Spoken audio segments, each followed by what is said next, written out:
Button وغیرہ لگانے کی اجازت ہے. صحیح آسان طریقہ احرام اگر آپ اس طریقے سے احرام 2 طریقے میں آپ کورس کرتا ہوں انشاءاللہ عز و جل آپ دعائیں دیں گے پورا آپ کا عمرہ اور پورا حج آپ کا اسی احرام میں ہو جائے گا. آپ کو بیلٹ بھی لگانے کی ضرورت نہیں پڑے گی. انشاءاللہ آپ دوڑ بھی سکیں گے, آپ ٹانگیں بھی کھول کے چلیں گے اور انشاءاللہ آپ کو ٹھوکر بھی نہیں لگے گی. یہ 2 طریقے. سب سے پہلا طریقہ تو یہ کہ دونوں کو یہاں سے برابر کر کے دونوں سروں کو یہ انداز تھوڑا سا اوپر کھینچ لیں. اور ایک چیز کا خاص خیال رکھنا ہے کہ ناف سے احرام اوپر ہوگا کیونکہ مرد کا ستر جو ہے وہ ناف سے لے کے انکلوڈنگ نیز یہاں تک مرد کا ستر ہے. بہت سارے لوگ کیا کرتے ہیں احرام ان کا ناف سے نیچے ہوا ہوتا ہے, جب چادر ہٹتی ہے تو ستر ظاہر ہو جاتا ہے. وہ دکھانا بھی ناجائز اور دیکھنا بھی ناجائز ہے.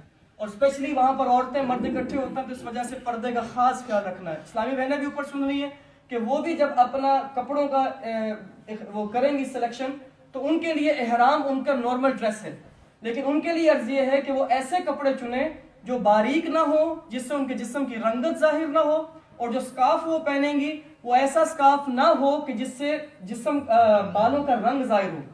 ٹھیک ہے, وہ ایسا سکارف پہنے جس سے ان کے جسم کی نہ رنگت ظاہر ہو چہرے کی اور نہ کان نکلے ہوں. اور کچھ ہوتے ہیں کان کے پیچھے سے سکارف لیتے ہیں, یہ طریقہ ناجائز ہے اسپیشلی حج پر. دوسرا ماتھا کور ہونا چاہیے, یہاں سے بال کور ہونے چاہیے. بہرحال پہلے اسلامی بھائیوں کا سن لیجیے. اچھا, یہاں سے آپ جو اوپر والا پلو ہے اس کو تھوڑا سا 4 انگل یا 1-2 گٹ اس کو لمبا زائد چھوڑ دیجئے. زائد چھوڑنے کے بعد اب اس کو آپ یہاں سے پکڑ لیجئے.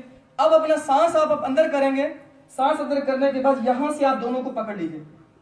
یہاں سے آپ نے دونوں کو پکڑ لیا. اب یہاں سے آپ اس کو رائٹ ہینڈ سائڈ پر یہاں سے چھوڑ دیں, اب یہ کہیں نہیں جائے گا. اب یہاں سے دوبارہ پکڑ لیجئے. یہاں سے پکڑنے کے بعد آپ اس کو واپسی لے کر آئیں گے تو اب اس کو چاہے 1 دفعہ فولڈ کر لیں, 2 دفعہ فولڈ کر لیں. اب اس کا فائدہ دیکھیں, آپ جتنا مرضی ٹانگیں کھول لیں, یہاں سے تو گیپ نظر نہیں آ رہا. اب آپ آرام سے چلیں گے. اب یہاں سے آپ کو بیلٹ لگانے کی جو نیت ہوگی وہ یہ نیت نہیں ہوگی کہ آپ نے احرام کو ہولڈ کرنا, یہ مکروہ ہے اگر اس نیت کے ساتھ آپ بیلٹ لگائیں گے. بیلٹ لگانے کی نیت صرف یہ ہوگی کہ آپ ضروری کاغذات رکھ رہے ہیں, لیکن اس طرح آپ احرام کریں گے انشاءاللہ عز و جل یہ کہیں پر بھی نہیں جائے گا. تو یہ دوبارہ طریقہ سیکھ لیجئے. رائٹ کر لیں یا لیفٹ کر لیں, جہاں سے بھی آپ کے لیے آسانی ہو. ان کو برابر کر کے اوپر والا جو ہے اس کو تھوڑا سا زائد کر لیں.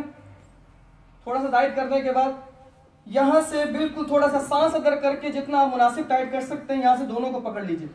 دونوں کو پکڑنے کے بعد اس کو واپسی اس سائڈ پر لے کر آئیں گے تو یہاں سے آپ دوبارہ پکڑیں گے دونوں کو, اور یہ آگے سے پردہ بھی ہو گیا اور یہ بالکل ٹائٹ ہو گیا.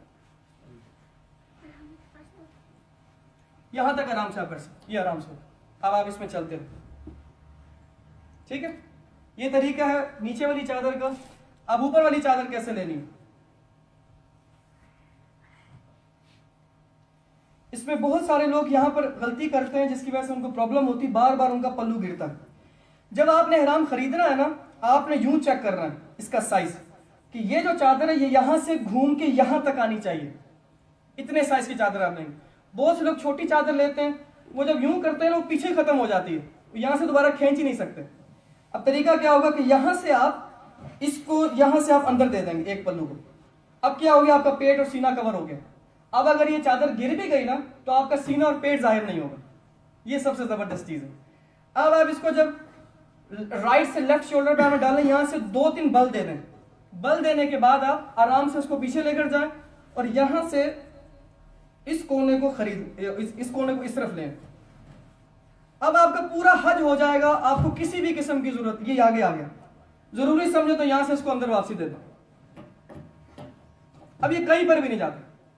اب آپ نماز کے لیے ہاتھ اٹھائیں گے, آپ کو یوں کرنے کی, اب آپ یوں کریں گے تو یہاں سے بھی نیچے ننگا نہیں ہوگا جسم آپ کا. بہتر طریقہ تھوڑے سے ہاتھ سائڈ پہ نکال کے اللہ اکبر, پردہ بھی باقی ہے اور احرام بھی کہیں نہیں جائے گا. ٹھیک ہے, اب اس کو دوبارہ کرتے ہیں.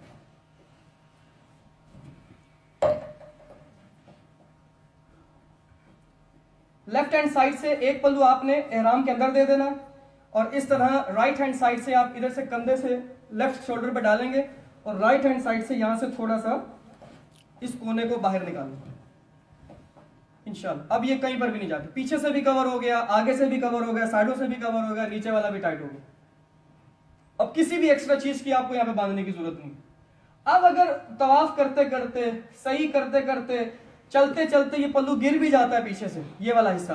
اب کوشش، بلکہ آپ نے اس چیز کا خاص خیال رکھنا ہے، کبھی بھی ایسے نہیں کرنا، کیونکہ احرام کی حالت میں بہت ساری چیزیں جو جائز ہوتی ہیں وہ ناجائز ہو جاتی ہیں. چہرے کا ڈھانپنا جائز نہیں ہوگا جب آپ نے احرام کی نیت کر لی، سر کا ڈھانپنا جائز نہیں ہوگا، اسپیشلی ایک عمرہ کرنے کے بعد جب ٹنڈ ہو جاتی ہے تو سر پر احرام چپکتا ہے. آپ نے یوں کیا نا تو یہ آپ کے سر پہ بھی آ جائے گا، اب وہ چپک جائے گا. اس طرح صدقہ ہو سکتا ہے، اور اگر زیادہ دیر تک رہا تو دم بھی واجب ہو سکتا ہے، تو پرابلم میں آ جائیں گے. اور پچھلے کسی کے منہ پہ لگ گیا، یوں کیا آپ نے، تو آپ کی وجہ سے اس پر دم یہ صدقہ واجب ہو گیا. اس کا خاص خیال رکھنا ہے. بالکل آرام سے اس طرح کر کے اس کو پیچھے سے لے آؤ. یہاں تک کوئی سوال احرام کا؟ ٹھیک ہے.